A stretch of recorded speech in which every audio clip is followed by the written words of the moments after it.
जय Hind. Plus three fast semester जो भी छात्र छात्री मैंने वर्तमान पढ़ुଛନ୍ତି तो तांको ପାଇଁ ଆଗକୁ ପିଲାମାନେ ତାଙ୍କର ସେମିଷ୍ଟାର ପରୀକ୍ଷା ହେବା ପାଇଁ ଯାଉଛି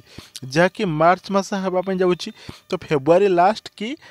ମାର୍ଚ୍ଚ ମାସରେ ହେଇପାରେ ଠିକ୍ ଅଛି ମାର୍ଚ୍ଚ ମାସରେ ହେଇପାରେ ତ ନିଶ୍ଚିତ ରୂପେ ତୁମମାନେ ବର୍ତ୍ତମାନ ଠାରୁ କ୍ଲାସ୍କୁ ଆଟେଣ୍ଡ କର ଏବଂ ବୁଝ ତୁମମାନଙ୍କର ଯେଉଁ କୋର୍ ପେପର୍ ରହିଛି ତୁମମାନଙ୍କର ଯେଉଁ ମେଜର ରହିଛି ତାକୁ ତୁମମାନେ ଦେଖ ତୁମମାନଙ୍କ ଅନର୍ସ ପେପରକୁ ଦେଖ ଓକେ ଯାହାଫଳରେ ତୁମମାନଙ୍କର ସେମିଷ୍ଟାରରେ ବହୁତ ଭଲ ନମ୍ବର ପିଲାମାନେ ରହିପାରିବ ତ ବର୍ତ୍ତମାନ ନମ୍ବର ଆକୁ ରଖିବା ଟିକେ ତୁମ ପାଇଁ ଡିଫିକଲ୍ଟ ହେବ କାହିଁକି ନା ଯେହେତୁ ନୂଆ ସିଲାବସ୍ ଆସିଛି ଏନ୍ଇପିର ତ ପ୍ରାକ୍ଟିସ୍ କଲେ ସବୁକିଛି ସଫଳ ହୋଇପାରିବ ଠିକ୍ ଅଛି ତ ପିଲାମାନେ ଆଜିର ଭିଡ଼ିଓରେ ଆମେ ଆଲୋଚନା କରିବା ୟୁନିଟ୍ 3 ଅର୍ଥାତ୍ ଇଭିଏସ୍ର ୟୁନିଟ୍ 3 ଯାହାକି ତୁମମାନଙ୍କର ରହିଛି ଯେ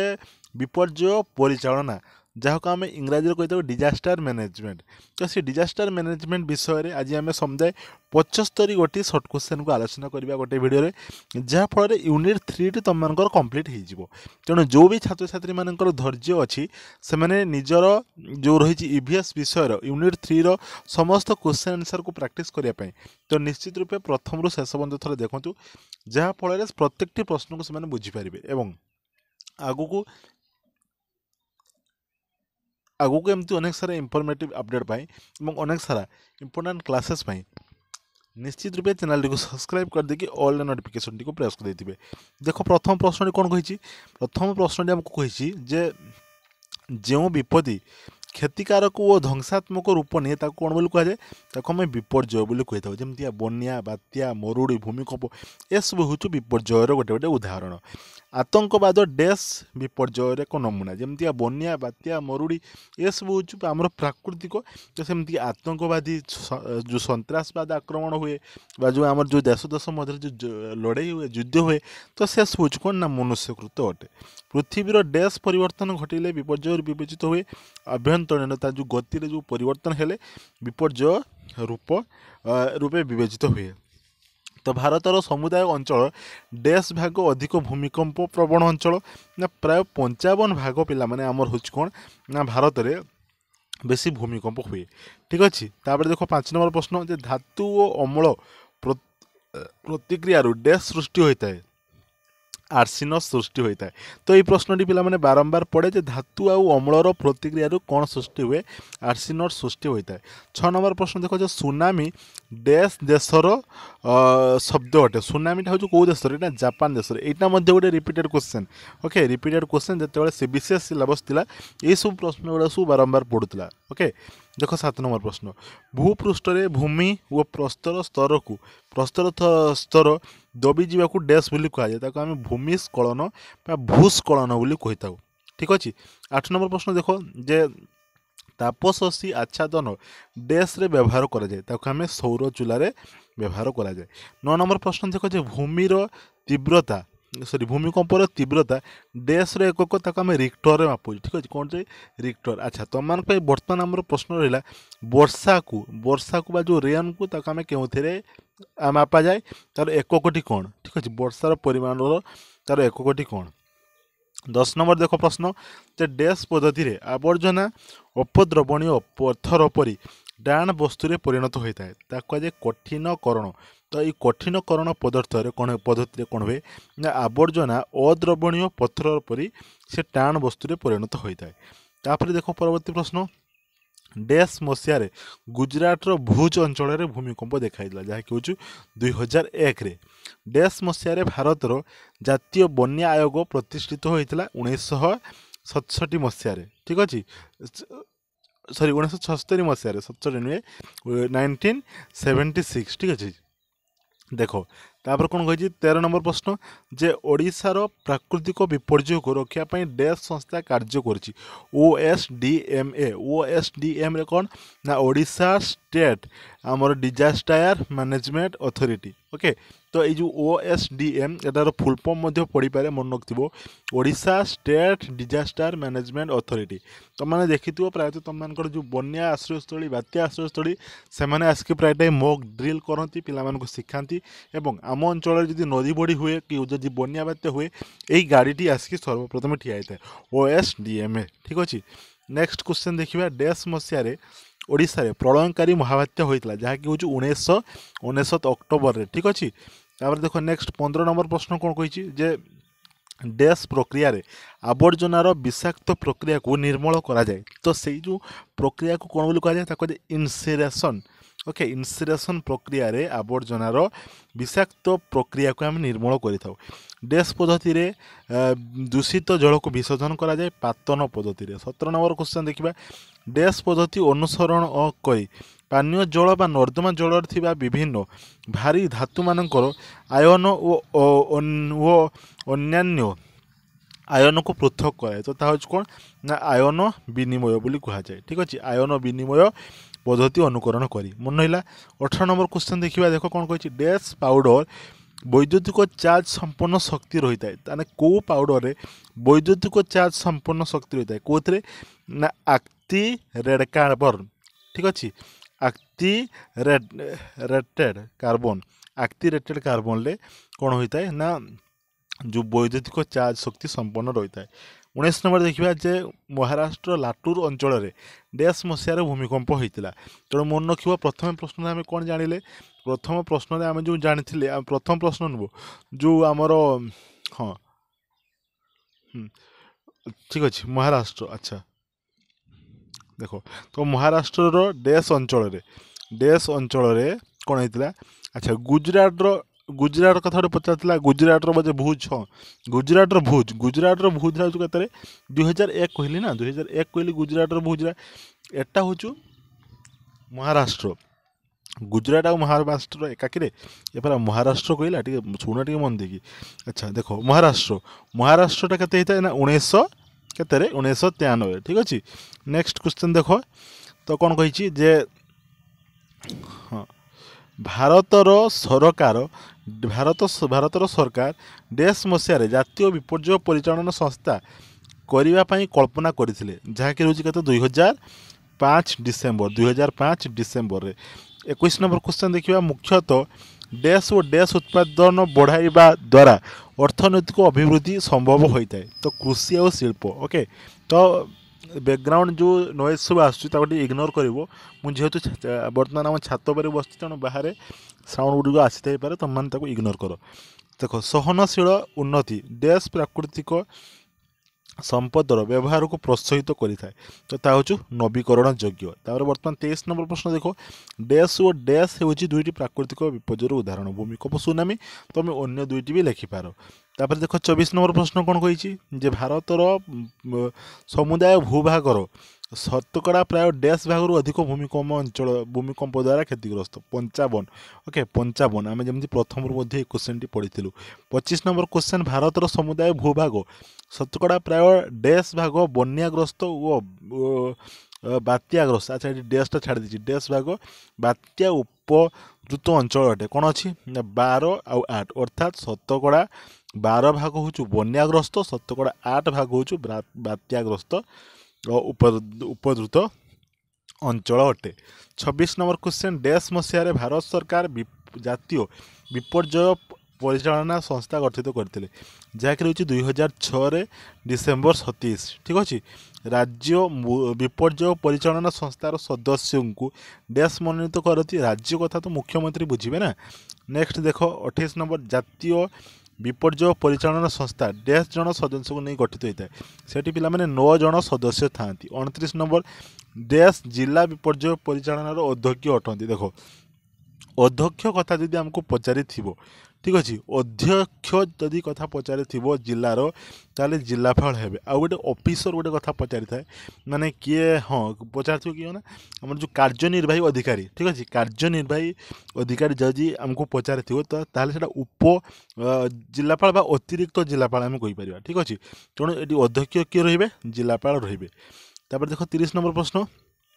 जे जातीय विपर्यय परिचालन संस्थार उपाध्यक्ष डैश अटंती किए जातीय आमर केन्द्रमंत्री अटंती माने से विभाग जी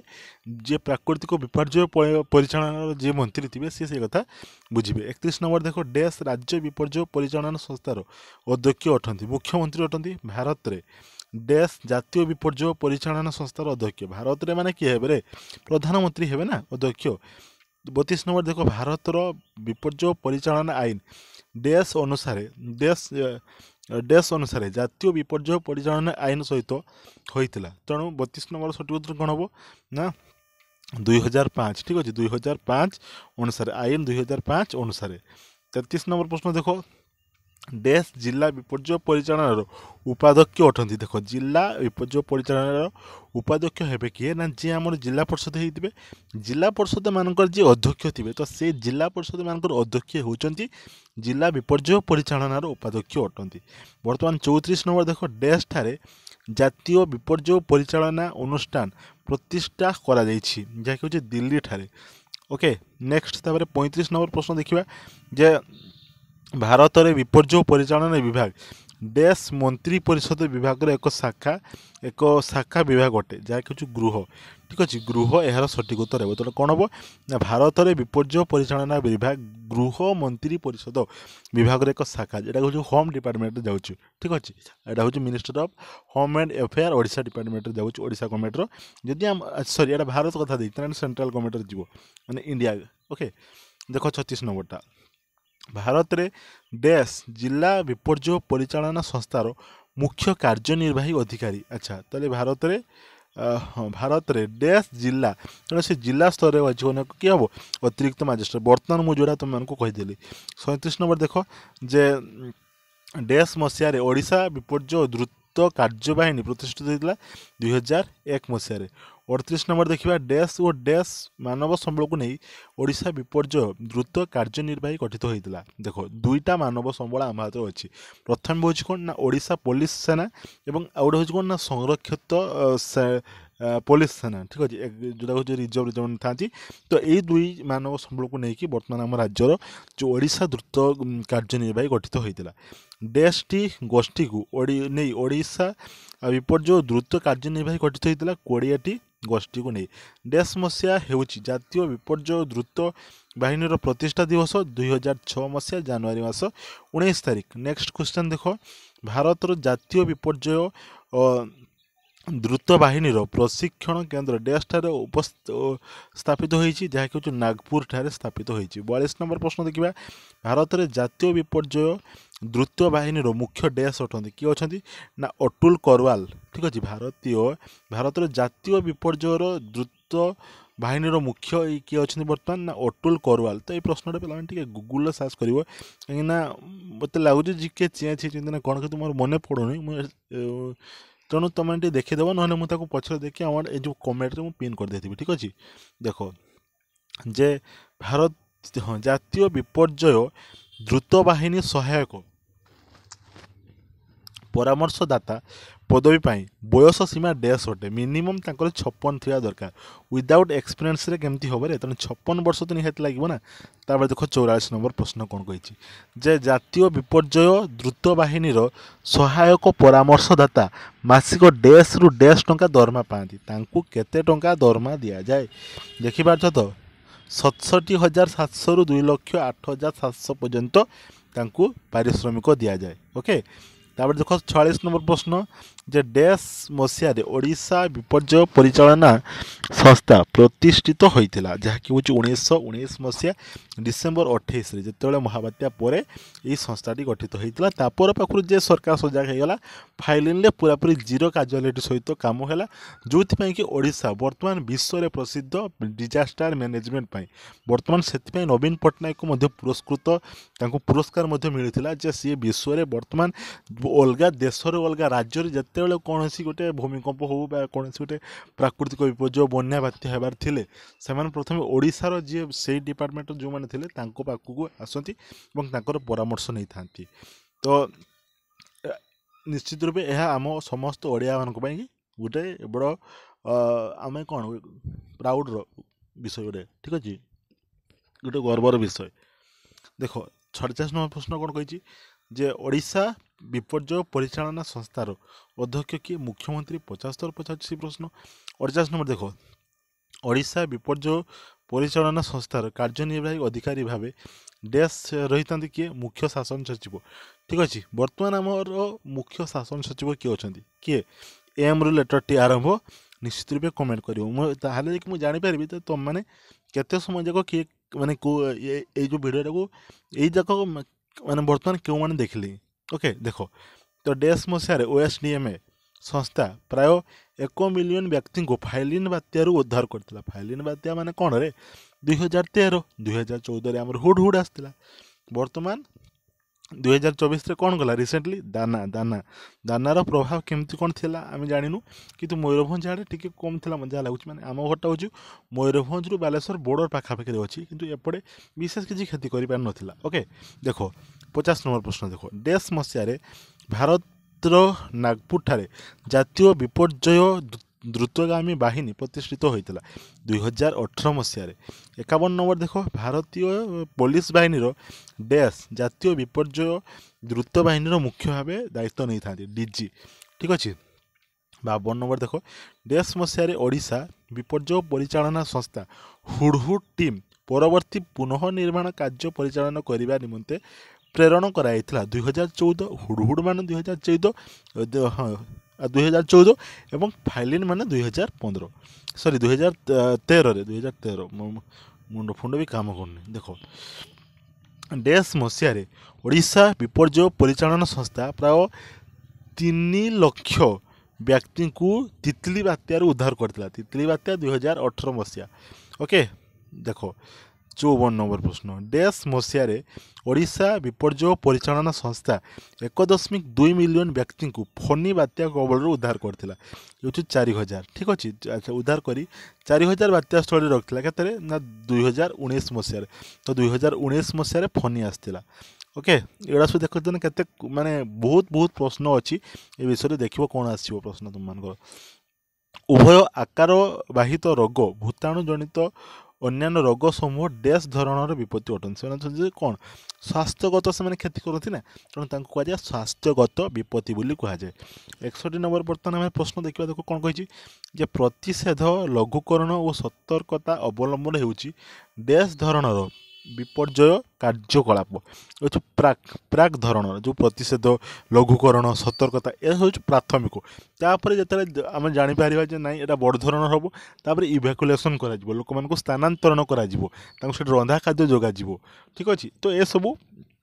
प्रक्रिया देकी आम बात्या को मुकाबला कर तेणु प्रथम जो प्राक पदक्षेपटी रोचे प्रतिषेध करवा लघुकरण करवा एवं सतर्कता अवलंबन करा। 62 नंबर प्रश्न देख विपर्यय उद्धार पुनरुद्धार और पुनर्गठन हो डैश धरणर विपर्यय कार्यकलाप ये हूँ कौन अच्छा भर कौन हो भर हूँ भर धरणर अच्छा यहाँ क्वेश्चन टिके मत भर कौन देती रे कौन कहला देख प्रश्न आउे बुझा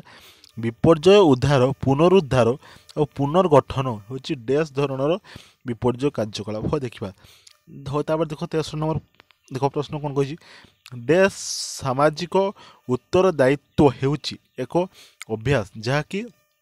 सामाजिक और पारिवेशिक लक्ष्य को व्यावसायिक कार्य एकत्रीकरण कराए ये मिलित मिलित सामाजिक उत्तरदायित्व हेउची। ओके 64 नंबर क्वेश्चन देख मिलित सामाजिक दायित्व डैश मानकर सेवामूलक जनप्रिय नीति अटे यहाँ हूँ कौन राष्ट्रीयत निगम अटे। 65 नंबर प्रश्न देखा डैश मसीह द्वितीय आंतर्जातिक पूर्व सतर्क सूचना सम्मिलन अनुष्ठित होता 2003 यार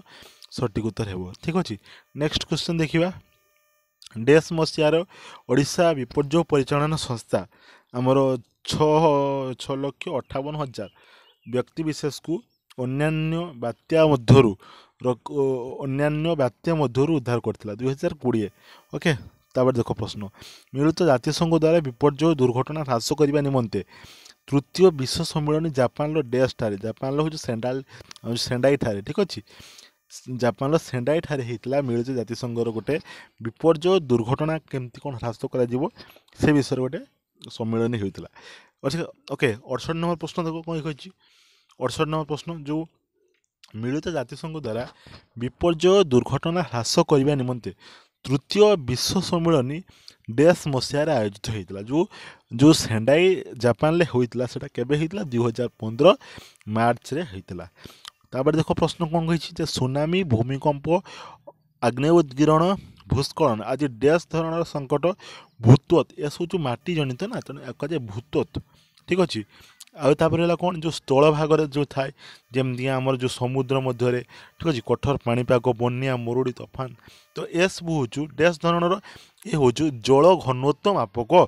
ଧରଣର ବିପତ୍ତି ଅଟେ ଯଦି ଯଦି ମାଟି ଜନିତ ହେଲା ଯେମିତି ସୁନାମି ଭୂମିକମ୍ପ ଏ ହେଉଛି ଭୂତତ୍ତ୍ୱ ଆମର ଗଲା ତାପରେ ଇଏ ନହେଲେ କେଉଁଥିରେ ଗଲା ରେ ନା ଜଳ ଘନତ୍ୱ ମାପକରେ ଗଲା। ନେକ୍ସଟ କ୍ୱେଶ୍ଚନ୍ ଦେଖ 71 ନମ୍ବର ପ୍ରଶ୍ନ କୀଟପତଙ୍ଗ ସଂକ୍ରାମକ ପ୍ଲେଗ ରୋଗ ପଙ୍ଗପାଳକ ଆବିର୍ଭାବ ଶୈବାଳ ଫୁଲର କ୍ଷତି ଆଦି ଡ୍ୟାସ୍ ଧରଣର ବିପତ୍ତି ଅଟେ ଜୈବିକ ଓକେ ଜୈବିକ ୟାକୁ ଜୈବିକ ବୋଲି କୁହାଯାଏ। 72 ନମ୍ବର ଦେଖ ପ୍ରଶ୍ନ ଭାରତର ଡ୍ୟାସ୍ ମସିହା ଠାରୁ ରାଷ୍ଟ୍ରାୟତ୍ତ ନିଗମ ବାଣିଜ୍ୟ ପ୍ରତିଷ୍ଠାନ ମାନଙ୍କର ମିଳିତ ସାମାଜିକ ବା ସାମାଜିକ ଦାୟିତ୍ୱ ନିର୍ବାହ କରିବା ନିମନ୍ତେ ସ୍ୱେଚ୍ଛାକୃତ ନିଗମ ସମୂହ ପ୍ରଣୀତ ହୋଇଥିଲା। ଆଚ୍ଛା କ'ଣ ହେଲେ ବୁଝିଲା ମୁଁ ଯାଉଥିରେ ବୁଝୁଛି ଦେଖ ଭାରତରେ ଡ୍ୟାସ୍ ମସିହା ଠାରୁ ରାଷ୍ଟ୍ରୀୟ ନିଗମ ଆଚ୍ଛା ରାଷ୍ଟ୍ରୀୟ ନିଗମ ଆଉ ବାଣିଜ୍ୟ ପ୍ରତିଷ୍ଠାନ ଇଏ ହେଉଛି କେତେବେଳେ 2009 ମସିହାରେ।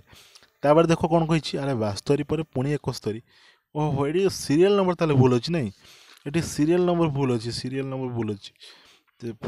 ଆଚ୍ଛା ଏଠି ଯେଉଁ 54 ଆଚ୍ଛା ଏଠି ସିରିଏଲ୍ ନମ୍ବର ଭୁଲ ଅଛି ଆଉ ଛାଡ଼ ଠିକ୍ ଅଛି। ତାପରେ ଦେଖିବା ଯେ ଡ୍ୟାସ୍ ମସିହାରେ ପ୍ରତ୍ୟେକ କମ୍ପାନୀମାନଙ୍କ ନିମନ୍ତେ ମିଳିତ ସାମାଜିକ ଦାୟିତ୍ୱବୋଧ ଆଇନ 2012ରେ ଆଚ୍ଛା 2012ରେ ହୋଇଥିଲା ଠିକ୍ ଅଛି। ନେକ୍ସଟ କ୍ୱେଶ୍ଚନ୍ ଦେଖିବା ଯେ ଡ୍ୟାସ୍ ଏଚକାର ବୋନଙ୍କ ପୁସ୍ତକ ମିଳିତ ସାମାଜିକ ବ୍ୟବସ୍ଥା ବ୍ୟବସାୟ ପ୍ରକାଶିତ ହୋଇଥିଲା 1953 ମସିହାରେ